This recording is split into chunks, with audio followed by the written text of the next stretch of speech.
Digital Congo, la télévision numérique.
Le mardi 25 février était une journée chargée pour le président de la République qui a accordé plusieurs audiences. D'abord au procureur de la Cour pénale internationale qui a lancé un appel à témoins sur les crimes commis dans l'Est. Félix Tshisekedi a pris également langue avec le nonce apostolique Monseigneur Mitja Lescovar, toujours au sujet de l'agression rwandaise. Le chef de l'État a aussi reçu le gouverneur du Sud Kivu qui a reçu l'ordre de siéger à Uvira.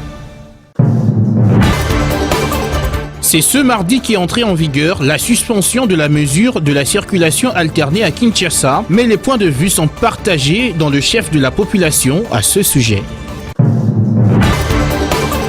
C'est la guerre qui reprend avec force au Soudan, précisément dans la capitale Khartoum, entre les forces régulières et les paramilitaires, un point stratégique qui était entre les mains de ces insurgés est passé sous le contrôle de l'armée. Bonsoir mesdames et messieurs, bienvenue dans cette édition d'information sur Digital Congo pour vous informer. La crise sécuritaire dans l'est du pays était au centre des discussions mardi entre le chef de l'État, Félix Tshisekedi, et le nonce apostolique, Monseigneur Mitja Lescovar. Le président congolais et son hôte ont mis le curseur, entre autres, sur les possibilités de promouvoir la paix afin que les populations reprennent la vie normale. Monseigneur Mitja Lescovar a indiqué que ce n'est pas avec la force, les armes, la terreur envers la population que l'on peut obtenir la paix. Il faut se réunir autour d'une même table avec sérénité, conseille-t-il. Il faut dire que le chef de l'État a reçu également le procureur de la CPI que vous voyez, que vous venez de voir en image, qui séjourne à Kinshasa depuis maintenant 2 jours. Karim Khan a lancé un appel à témoins pour tous ceux qui disposent des preuves pour le crime que le Rwanda commet dans l'est de la RDC. Nous allons y revenir. Le gouverneur valablement élu du Sud Kivu va s'installer dans la ville d'Uvira. Ceci découle de l'audience que le chef de l'État, Félix Tshisekedi, a accordée à Jean-Jacques Poroussi, qui était contraint, vous le savez, à quitter sa province suite à l'avancée du M23 AFC qui a permis la prise de la ville de Bukavu par ces rebelles rwandais. L'autorité de la province du Sud Kivu dit avoir reçu des instructions claires du chef de l'État pour administrer la province à partir de sa 2e ville. Je vous propose donc d'écouter cet extrait choisi par Anita Mwadi. Je suis venu à Kinshasa, le chef de l'État m'a appelé il y a 48 heures que je suis là. Et comme vous le savez, la province du Nord et du Sud Kivu, nous avons été attaqués par le M23 et l'armée rwandaise. Et donc le Sud Kivu, la ville de Bukavu, a été occupée par nos ennemis. La population du Sud Kivu dont le chef de l'État m'a appelé pour compatir d'abord avec toute la population du Sud Kivu à qui j'envoie toute ma compassion, toute ma pitié et tous mes encouragements par rapport au fait qu'elle vit sous l'occupation ennemie. Si nous avons discuté avec le chef de l'État de l'état d'évolution de la situation et de la manière dont nous allons récupérer nos territoires et toute la province, la manière dont nous allons aider nos populations affectées par cette guerre injuste nous imposée par nos voisins. Voilà un peu. Et puis les derniers développements de l'actualité passionnent les Quinois. Outre le séjour du procureur de la Cour pénale internationale, ils ont donné leur voix au sujet de la nomination d'Ouro Kenyatta, Olusegun Obasanjo et Haïl Mariam Desalegn Boshié comme facilitateurs du processus de paix pour la RDC. Les avis sont complètement partagés sur ce sujet. On les écoute au micro de Tichik Sambi et Olivier Abidi. L'arrivée du procureur ici peut améliorer quelque chose au cas où il vient pour mener des enquêtes sur les commanditaires qui se cachent derrière cette affaire. Tout problème a une solution. Il y a quand même une lueur d'espoir parce que notre chef de l'État a opté pour une diplomatie en lieu et place d'opter pour cette voie liée à la guerre. Mais si le gouvernement, par l'entremise du chef de l'État, a accepté qu'il soit là, ça signifie nous estimons que son arrivée est quand même porteur des solutions. Pour nous, Penza, Naza, na confiance même à CPI. Je ne suis pas d'accord avec la présence du procureur de la CPI. Tant que le président de la République a été là partout, qui est agressé dans Rwanda, Parce que depuis que les gens se font tuer massivement à l'est du pays, la communauté internationale n'agit pas. Elle ne prend pas de mesures concrètes. Tout le monde a été échappé sous le thé, basé la distraction dans le CPI. Non, en tout cas, on a confiance dans la Tout ce qu'elle fait, c'est de nous distraire. Congolais tous sont destinés à beaucoup. Surtout on dit batouana au district à Bisso. Parce qu'on a posé un béni à Bisso. Je salue la présence du procureur général de la CPI dans notre pays. Tout ça, c'est pour chercher la paix et établir chacun dans sa responsabilité. Ce qui concerne le médiateur désigné pour trouver la paix en RDC, ceux qui sont désignés, moi je ne suis pas d'accord. Je ne trouve pas qu'il y aura un changement en intéressant ces médiateurs. Et je voudrais au moins que la présence de ces pays dans notre pays, qu'il fasse ces enquêtes et qu'il appréhende les coupables. Donc ceux qui ont commis le forfait, qu'ils soient interpellés et jugés, pourquoi pas aussi condamnés. Les relations commerciales entre la RDC et la Grande-Bretagne se renforcent davantage avec la signature sous peu des accords commerciaux qui visent à offrir des facilités aux produits exportés par la RDC et la construction et modernisation en cours du poste frontalier à l'arrêt unique de Mahagi en Ituri avec le financement britannique. Ces points ont été au centre d'une réunion stratégique ce mercredi à Kinshasa entre le ministre du Commerce extérieur Julien Paluku Kaongia et Peter Fernand Cardi, directeur de coopération à l'ambassade de la Grande-Bretagne en RDC. C'est un reportage que nous proposent Obed Kambale et Thierry Chabani. Le renforcement des relations commerciales entre la République démocratique du Congo et la Grande-Bretagne avec la signature sous peu des accords commerciaux qui vont accorder des facilités aux produits exportés par la RDC. Ce point a été au menu d'une réunion stratégique ce mercredi à Kinshasa entre le ministre du Commerce extérieur Julien Paluku Kaongia et Peter Fernandez Cardi, directeur de coopération à l'ambassade de la Grande-Bretagne en RDC. Une commission technique constituée des experts du ministère du Commerce extérieur et de l'ambassade de la Grande-Bretagne vient d'être mise sur pied pour accélérer la signature de ces accords commerciaux qui visent à augmenter les volumes des exportations entre la RDC qui dispose de 62 produits prioritaires Grande-Bretagne. Sur terrain, la Grande-Bretagne, par le biais de Trade Market Africa, finance les travaux de construction et de modernisation du poste frontalier à arrêt unique de Mahagi de la province de l'Ituri, mais aussi la construction des marchés transfrontaliers modernes et les hébergements pour les agents de la DGM, ainsi que la modernisation du système douanier. Objectif est consolider les relations commerciales entre la RDC et l'Ouganda. Concernant l'agression rwandaise, tout en saluant la décision de la Grande-Bretagne qui suspend l'aide financière bilatérale avec le Rwanda, en limitant également les activités de promotion commerciale, le ministre du Commerce extérieur, Julien Paluku Kaongia, a appelé la communauté internationale et la Grande-Bretagne de passer vite aux sanctions ciblées contre les envahisseurs et leurs supplétifs du M23 AFC qui recrutent des forces et les finalistes du secondaire, violent et massacrent les civils au jour le jour à Goma, pillent systématiquement les minerais dans les zones sous occupation. Au nom du gouvernement congolais, il a plaidé pour que les minerais exportés par le Rwanda soient déclarés minerais du sang et que la communauté internationale ne puisse plus accepter les troupes rwandaises dans le rang des casques bleus de l'ONU. Le programme de désarmement, démobilisation et relèvement communautaire et stabilisation s'associe au ministère de la formation professionnelle en vue de préparer les jeunes à l'employabilité et à l'auto-employabilité dans le cadre de ces activités allant de la démobilisation jusqu'à la réinsertion sociale. Le sujet a fait l'objet d'un échange entre le ministre de la formation professionnelle, Maître Marc Ekila, et de Jean de Dieu Désiré Tanga, coordonnateur du PDD-RCS. Suivez cet élément.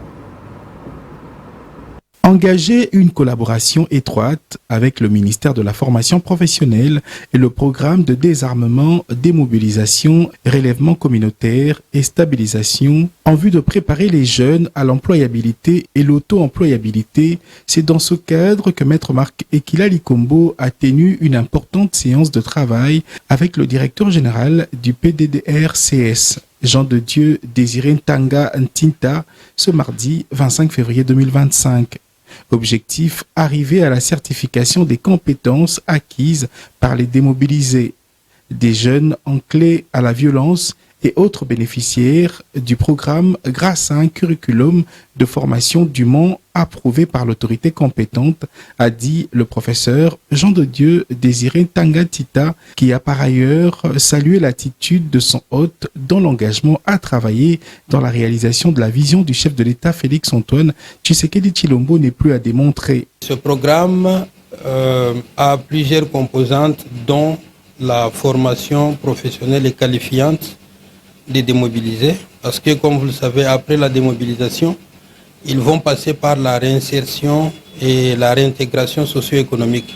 Cela implique forcément un certain nombre d'activités, dont la formation qualifiante, pour leur permettre de produire les biens et les services dans leur zone et de se prendre en charge. Sous la houlette de Maître Marc Ekila, disposé à soutenir ce programme de formation en faveur de la capacitation des jeunes congolais, les deux parties ont convenu d'une séance dite pédagogique pour implémenter ce projet. Le directeur du PDD-RCS s'est réjoui du travail déjà fait dans la cartographie des zones ayant besoin en main-d'œuvre et des centres de formation dont une visite est prévue lors des prochaines rencontres. Après des sessions gratuites de formation professionnelle en faveur de près de 5000 jeunes congolais, dont plus de 1000 dépendants des militaires et policiers, Maître Marc Ekila ouvre un nouveau chapitre dans sa mission de formation d'une main-d'œuvre qualifiée, cette fois en la faveur des démobilisés. Atterrir sur l'aéroport international de Kolwezi, encore en construction, sera très bientôt un grand plaisir pour les yeux. Les travaux d'asphaltage de la nouvelle piste d'atterrissage viennent d'être lancés ce mardi 25 février par la gouverneure du Lualaba, Fifi Masuka Saini. Une occasion pour la chef de cette province minière de saluer la ferme volonté du chef de l'État à maintenir le train de développement de la RDC sur les rails, et ce, en dépit du contexte de la guerre dans l'est du pays. Suivez cet élément. Ça a été une journée de terrain pour la gouverneure du Lualaba ce mardi 25 février 2025. Accompagnée de quelques membres de son gouvernement et de son cabinet, Fifi Masuka Saini a démarré avec la pose de l'enrobé pour la piste du nouvel aéroport international de Kolwezi. À bord de la finisseuse, elle a fièrement posé ses gestes historiques qui va dans les tout prochains jours ouvrir sa province de cœur au monde entier. Cette piste aura 3450 mètres de longueur et 100 mètres de largeur, ce qui n'était jusque-là qu'une simple idée, prend forme pour booster l'économie de la province cobaltifère pour le bonheur de la population du Lualaba et de tout le Congo-Kinshasa. Comme sur tous les chantiers, la présence de la gouverneure a été un motif d'allégresse pour les ouvriers. C'était l'occasion pour elle de rendre hommage au chef de l'État, Félix-Antoine Tshisekedi Tshilombo, maître à penser du processus de modernisation de cette province, poumon économique de la RDC.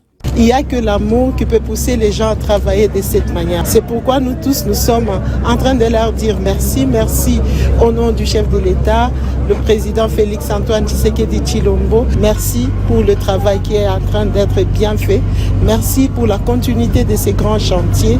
Merci à toute l'équipe de notre gouvernement. Nous souhaitons à la société Forest de pouvoir continuer le plus rapidement possible pour qu'au mois de juin, nous puissions avoir l'aéroport international du Lualaba. Nous avons commencé la piste et c'est aussi pour lancer un appel à tous ceux qui ont envahi la concession de la RVA de pouvoir commencer à dégager parce que la piste va aller là où ils ont construit. Tout compte fait, l'inauguration de l'aéroport international de Kolwezi se fera incessamment, a souligné la gouverneure Fifi Masuka. Puis ce communiqué de la Direction générale des douanes est axis à l'intention des professionnels des médias. Il se rapporte à la couverture des événements et à la prise en charge des journalistes. Communiqué rendu par Bénédicte Ndembe. La Direction générale des douanes et Axis note que dans le cadre de l'exercice de la liberté de la presse et du devoir d'informer, les organes de presse sont libres de publier des articles qui couvrent les activités du service public de la douane, suivant leur ligne éditoriale. Les organes ne peuvent en conséquence solliciter de l'administration une prise en charge à quelque titre que ce soit. Seules seront désormais prises en charge les publications sollicitées par l'administration pour couvrir un événement d'actualité ou une activité de l'administration à la suite d'une commande préalable établie en bonne et due forme. Nous vous saurons gré de vous en tenir à ces exigences déontologiques. Fait à Kinshasa le 25 février 2025, le directeur général Bernard Kabessé Moussango. C'est effectif, la décision annonçant la suspension de la mesure sur la circulation alternée à Kinshasa est entrée en vigueur si certains Kinois s'en réjouissent du fait qu'elle n'a pas produit des résultats voulus. D'autres, par contre, pensent qu'il ne fallait pas la suspendre tant que le problème d'infrastructure n'est pas encore résolu. Bénédicte Ndembe et Papi Domingo nous proposent ce reportage. Le constat est bel et bien réel. Plus de route à sens unique à Kinshasa. Ouf de soulagement pour les uns, mécontentement pour les autres. Les avis des Kinois sont partagés après la suspension de la mesure de circulation alternée. Cette mesure, qui devait pourtant fluidifier la circulation, a malheureusement empiré la situation, expliquent ces conducteurs et passagers. On faisait parfois 1 heure pour quitter magasin jusqu'à Sosimat, mais ça n'a pas été le cas aujourd'hui. On a parcouru ces trajets en moins de 45 minutes.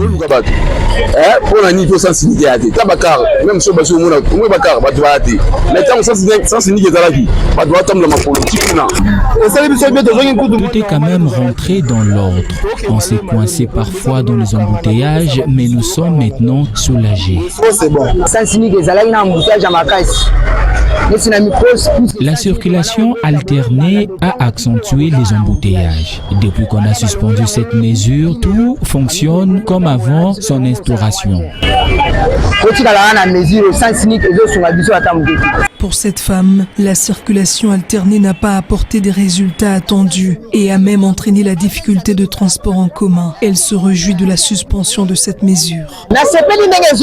Je suis ravie de voir cette mesure être suspendue. Elle nous mettait en difficulté, surtout avec les élèves. Suspendre la circulation alternée n'est pas la solution, estime ce Kinois. Il pense par contre que les embouteillages récurrents constatés dans la capitale sont plutôt liés au manque d'infrastructures adéquates. Avec l'état de nos routes, il ne fallait pas suspendre la circulation alternée. Pour rappel, le vice-premier ministre en charge de l'Intérieur avait annoncé via un communiqué publié après la séance de travail avec son collègue des Transports, le gouverneur de Kinshasa, ainsi que les représentants de la police et la Commission nationale de prévention routière, que la suspension de la circulation alternée constitue une mesure transitoire en entendant des solutions plus globales pour répondre aux défis liés à la mobilité dans la capitale.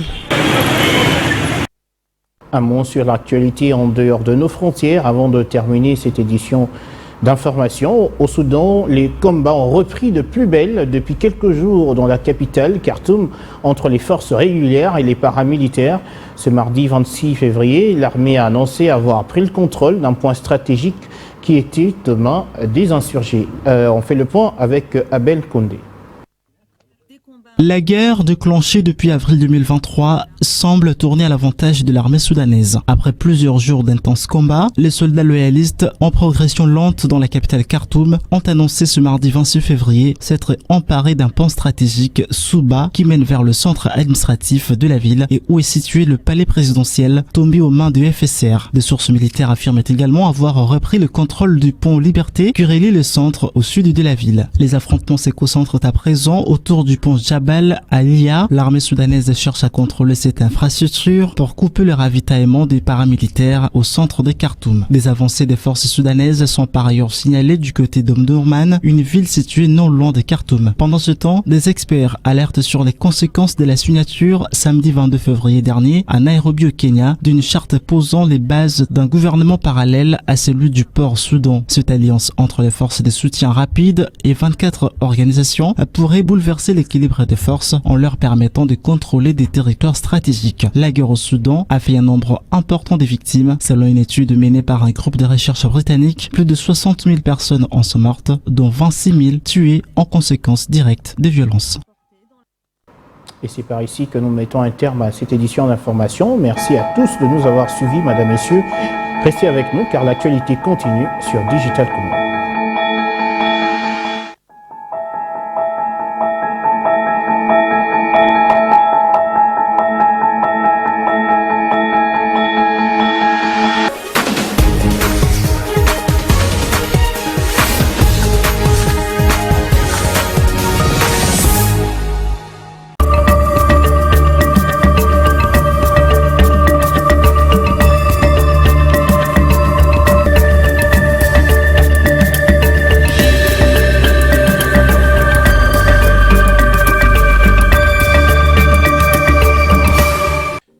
Bienvenue à la lecture des journaux parus ce mercredi 26 février 2025 à Kinshasa. Et commençons par Forum des As. Le compte X de Joseph Kabila est déjà opérationnel mais suspendu quelques heures après sa création. Pourquoi donc? Forum des As révèle officiellement cette suspension est attribuée à un afflux massif d'abonnés en un temps record. Mais plusieurs observateurs évoquent un signalement massif orchestré pour entraver son retour numérique. Entre-temps, chez Africa News, à la Cour de cassation, le procès Forage connaît une issue problématique. C'est la clameur publique après le verdict de la Cour de cassation, titre Africa News. On peut lire en colonne que ce verdict a suscité une telle clameur publique que le ministre d'État à la Justice et garde des Sceaux, Constant Moutamba, a poussé un coup de gueule via son compte X, réclamant des sanctions sévères et exemplaires contre les détourneurs des deniers publics. En effet, François Robota, ancien ministre d'État au développement rural, a été condamné lundi à 3 ans de prison alors que l'entrepreneur Mike Kasenga a été acquitté. Les deux, qui étaient poursuivis notamment pour détournement des fonds publics estimés à des millions de dollars américains et destinés à la construction des forages dans les milieux ruraux, précise Africa News. Autre sujet à la une, toujours des Africa News, lancement imminent de la campagne de sensibilisation de la jeunesse contre la corruption. Alingete et Sombo mettent les milieux universitaires en ordre de bataille. Au journal Le Journal, titre en grand et à la une. Union sacrée, la fin de cycle. Des chapeaux à plumes de la plateforme raillée. Le sermon du président a été sévère. Tshisekedi a démoli les cardinaux de l'Union sacrée, peu engagés et même effacés de la scène au moment où la guerre d'agression emporte déjà une partie du territoire national. Seuls les postes les intéressent, pas plus. Cogne encore le chef du groupe, annonçant fermer vite ce chapitre. La fin d'un cycle à l'Union sacrée, la plateforme présidentielle va connaître bientôt une nouvelle mutation. Note le journal Le Journal. Félix Tshisekedi s'est aussi entretenu avec le nonce apostolique. Titre parmi tant d'autres à la une de Info 27. Au-delà du tumulte des armes dans l'Est, l'urgence humanitaire au centre des échanges. Plus qu'une simple rencontre diplomatique, cet entretien témoigne de la détermination du chef de l'État congolais à mobiliser tous les leviers, a écrit Info 27. Guerre d'agression rwandaise toujours à l'est de la République démocratique du Congo. Judith Souminois est rassurée. Bruxelles s'engage pour des sanctions plus fermes contre Kigali. L'isolement diplomatique du Rwanda s'accentue face aux pressions croissantes de la communauté internationale, écrit Info 27.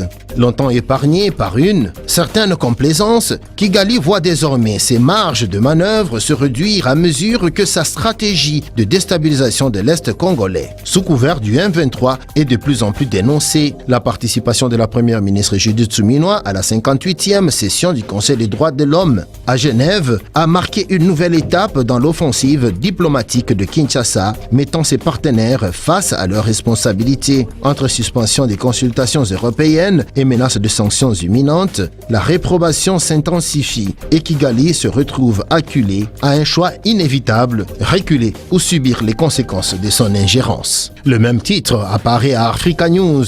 Contre Kigali, tout réside dans l'action, la détermination et la cadence. Suminwa, grande manœuvre diplomatique à Genève. Et lutte contre l'agression rwandaise de la République démocratique du Congo. Les entreprises publiques congolaises se mobilisent. 25 millions de dollars pour soutenir les FARDC. Participation à l'effort de guerre, relayé par Forum des As de ce mercredi 26 février 2025.